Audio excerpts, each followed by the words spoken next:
On paper, these two deals almost look identical. Let me show you why I bought one and passed on another. When I'm looking at a deal, I'm not only just looking at cash flow, I'm looking at risk, predictable outcome, and timeline. Let's take a look at property number one and property number two. So property number one, purchase price is $70,000 and rehab at $30,000. All right, the total amount, $100,000 of the all-in price, which is paid for by using private money lending. All right, with an ARV of $140,000. 75% loan to value ratio leaves you at $105,000, minus your holding of $3,000, closing of $7,000 is going to leave you, you have to leave $5K in this deal to be able to refi out of the deal successfully. All right, on this, your rent is $1,600 and your PITI, which stands for principal, interest, taxes, and insurance, your mortgage payment, if you escrow, is $847, leaving with a gross of $753. So the way I look at this is, yeah, on this deal, I'm leaving $5,000 in the deal, but for a few reasons I'm gonna go over in a minute, I decided this was a good deal, and I was okay with leaving $5,000 into the deal because I make my money back in 7 months. All right, so the scope of work on this project was, we needed a new roof, $9,000. Floors, $5,000. Cabinets, $4,500. Paint, $4,500. Appliances, $2,500. Miscellaneous, meaning it could be door stops, doorknobs, things of that nature, about $1,500 in miscellaneous items. A garage door, $1,500. And doors, needed a new exterior door, interior doors, $1,500. Total scope of work, $30,000. All right, now why I love this deal. Yes, I needed to leave $5K in, but this scope of work is extremely predictable.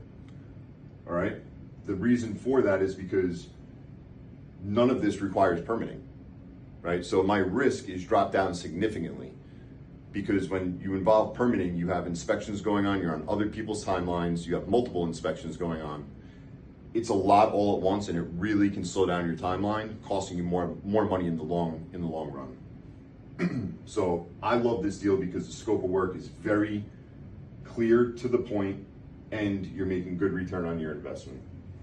All right, let's take a look at number two. So the purchase price on this one was $60,000, rehab was $35,000, ARV 140, 75% LTV is $105,000, holding costs $3,000, and closing costs $7,000. All right, so if you take a look at both, almost the identical, right? The purchase price of rehab is a little bit different, about $5,000 less all in here, but the numbers are pretty much identical. All right, and this here, you're able to do a clean BRRRR. All right, so that means you're leaving $0 in the deal. Your rent is $1,650. Your PITI is $867, leaving your gross at $783. So slightly higher, about $30 higher a month here. You're leaving zero money in the deal. On paper, this looks like the better deal. Here's the reality. The scope of work on this, you need a whole new HVAC system. You need a whole new sewer line. All right, so HVAC system, $8K, new sewer line, $10K, paint, $5K, a new electrical panel, $3K, hot water tank, $1,500, appliances, $1,500, and a bedroom at $5,000. So this was a property that we were turning it from a 2-bedroom into a 3-bedroom. All right, so to add that bedroom requires permits. Not only does it require a permit just to put up a wall, but the electrical as well too. All right, so you have an electrician on that, and you also have your general contractor when you're doing a bedroom ad.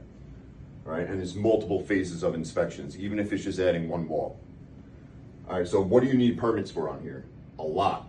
So HVAC, permits, sewer line, permits, electric panel, permits, hot water tank, permits, bedroom ad, permits.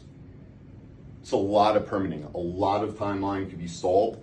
I mean, just right here, you have HVAC, which is one trade. You have plumber between sewer and hot water tank. You have an electrician.